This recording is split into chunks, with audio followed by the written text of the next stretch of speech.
Hi viewers, very good evening to one and all. So நம்ம கொஞ்ச நேரத்துக்கு முன்னாடி சூரியனுடைய துதி பார்த்தோம். சூரிய நமஸ்காரம் நாம் எப்படி பண்ண வேண்டும் அப்படின்றத ரொம்ப தெளிவாக பார்த்தோம். இப்போ சூரியனுடைய தன்மைகள் என்னென்னு நம்ம பார்த்துடலாங்க. சூரியன் அப்படின்றவர் ஒரு ஆண் கிரகம்ன்றது நமக்கு எல்லாருக்குமே தெரியும். 9 நவ கிரகங்களில் ரொம்ப முக்கியமானவர் யாருன்னு பார்த்தீங்கன்னா இந்த சூரிய பகவான் தான்.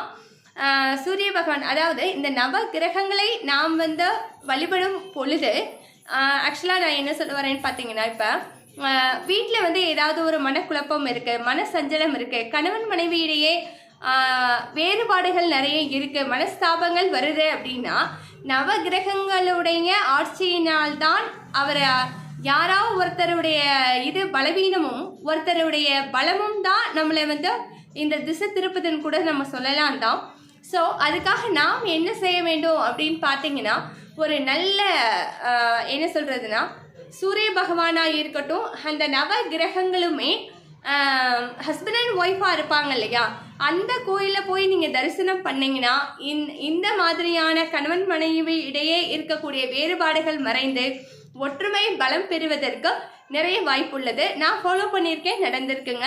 எங்களுக்கு பக்கத்துலேயே முருகன் டெம்பிள் இருக்குது. அங்கே பார்த்தீங்கன்னா ஏதோ சொல்லுவாங்களே, தமிழ் வேர்டு எனக்கு தெரியல, ஹஸ்பண்ட் அண்ட் ஒய்ஃபோடு சேர்ந்து இருப்பாங்க, தம்பதியர்களோடு இருப்பாங்க. சூரிய பகவான், ராகு, கேது, செவ்வாய், சந்திரன் எல்லாருமே அவங்களுடைய குடும்பத்தோட சகிதமாக இருப்பாங்க.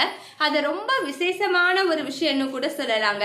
சரி, இதுலயே எதுக்காக அவரை மட்டும் நடுவில் வச்சிருக்காங்க அப்படின்னு பார்த்தீங்கன்னா, எப்படி வாழ்க்கையில் எப்படி உலகத்தில் ஒளிமயமாக இருக்கிறதோ, எவ்வளவு பிரகாசமாக இருக்கிறது, அது போன்று நாம் வாழ்க்கையில் பிரகாசமாக இருக்க வேண்டும். நம்மளுடைய பிரகாசம் நால்வர்களை பிரகாசப்படுத்த வேண்டும். இது சக்திகா குட்டி பண்ணது, அதனால அவங்க காமிக்கிறாங்க. சூப்பரா பாப்பா. ஸோ இந்த ஆண் கிரகம் பார்த்தீங்கன்னா சம உயரமுடையவர் அப்படின்னு சொல்லலாம். சமஸ்கிருதம், தெலுங்கு இவருடைய பாஷைன்னு சொல்லலாம். நிறம் சிவப்பு, சாஸ்திரியம்னு சொல்லுவாங்க. நாட்டை காப்பதாக எடுத்துக்கலாம். நவரத்தினமே, அதாவது ரத்தினங்கள் ரொம்ப சிறந்தது நவரத்தினம்னு சொல்றோம். அந்த நவரத்தினத்தில் மாணிக்கம் தான் சூரிய பகவான்னு சொல்றாங்க. நவ தானியங்கள் ரொம்ப விசேஷமானவை. அந்த நவ தானியங்களில் கோதுமை தான் ரொம்ப ரொம்ப தானியத்துக்குரிய சொந்தக்காரர் சூரிய பகவான் தான். தாமரை பூனாலே ரொம்ப அழகு பொருந்திய கடவுளுக்கு படைக்கப்படக்கூடிய ஒன்று. அதுல செந்தாமரை இவருடைய புஷ்பம் அப்படின்னு சொல்லலாம். எருக்கஞ்செடி எடுத்த குச்சி தான் சமித்து அப்படின்னு சொல்றோம். ஸோ ஹோமத்துல இதை தான் நம்ம அதிகமா யூஸ் பண்ணுவோம். பறவைகள்ல நிறைய இருக்கு. அதுல மயில் இவரோடது. இவர் எதுல வருவாருன்னு பாத்தீங்கன்னா தேர்ல தான் வருவாரு. ஸோ தேர் இவருடைய வாகனம்னு சொல்லலாம். இவருடைய வாகனம் உலோகம் நிறைய இருக்கு. அந்த உலோகத்துல தாமிரம் தான் இவருடையது. இவருடைய சூரியனுக்கு அதிதேவதை அப்படின்னு பார்த்தோம்னா அக்னி சிவன். சிவப்பு நிற வஸ்திரத்தை இவர் அணிந்திருப்பார். கண்டிப்பாக நாம் சூரிய பகவானை நாம் நமஸ்காரம் செய்யும் பொழுது கண்டிப்பாக சிவப்பு நிற வஸ்திரத்தை அணிந்து கொண்டோ அல்லது அதை தானமாக கொடுத்தோ அல்லது வஸ்திரத்தை இறைவனுக்கு படைத்தோ நாம் மகிழலாம் அப்படின்னு சொல்றாங்க. புண்ணிய ஸ்தலம் எதுன்னு பார்த்தீங்கன்னா ஆடுதுறை. சூரியன் ஒரு பாப கிரகம்னு கூட சொல்லலாம். ஆத்ம காரகன்னு சொல்லலாம். மனோகாரகன் செவ்வாய், சந்திரன் மனோகாரன் சொல்லுவோம். இவர் யாருன்னா ஆத்மகாரன் அப்படின்னு சொல்லலாங்க. உயிர்களுடைய வலிமை பெறுவதற்கு, உயிரின் வலிமையை பற்றி கூறுபவர் தான் சூரிய பகவான். ஸோ ஜாதகருடைய பித்திருவை குறிக்கும் தந்தையை குறிக்கக்கூடிய கிரகம் எதுன்னு பார்த்தீங்கன்னா சூரிய பகவான் தான். ஸோ அந்த தந்தை எவ்வளவு பிரகாசமாக உள்ளாரோ, சூரிய பகவான் எவ்வளவு பிரகாசமாக உள்ளாரோ அதை பொறுத்து தான் இது எல்லாமே இருக்கும். ஸோ உதயம், நண்பகல், அஸ்தமனம், நள்ளிரவு அந்த போன்ற எல்லா காலங்களையுமே முக்கால பூஜையும் நடைபெறும்.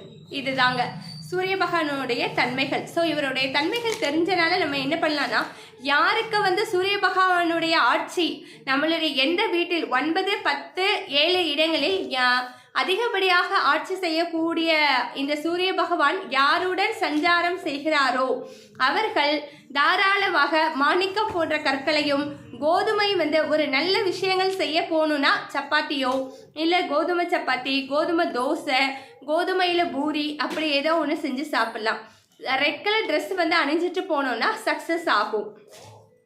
அதே மாதிரி மயிலை வந்து பார்த்துட்டு போகலான்னு சொல்கிறான். மயில் ரேகை வந்து கையில் வச்சுக்கலாம்னா இட் மேபி அதை வந்து பக்கத்தில் வச்சுக்கலாம், ஒரு பர்ஸ்லேயோ ஒரு இதுலேயோ வச்சுக்கலாம்.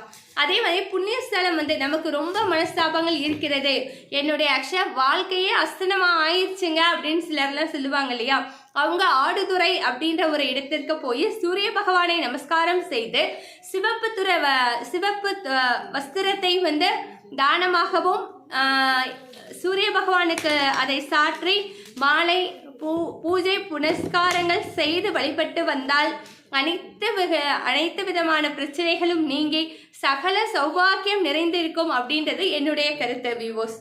Okay viewers, bye, have a nice day, good night.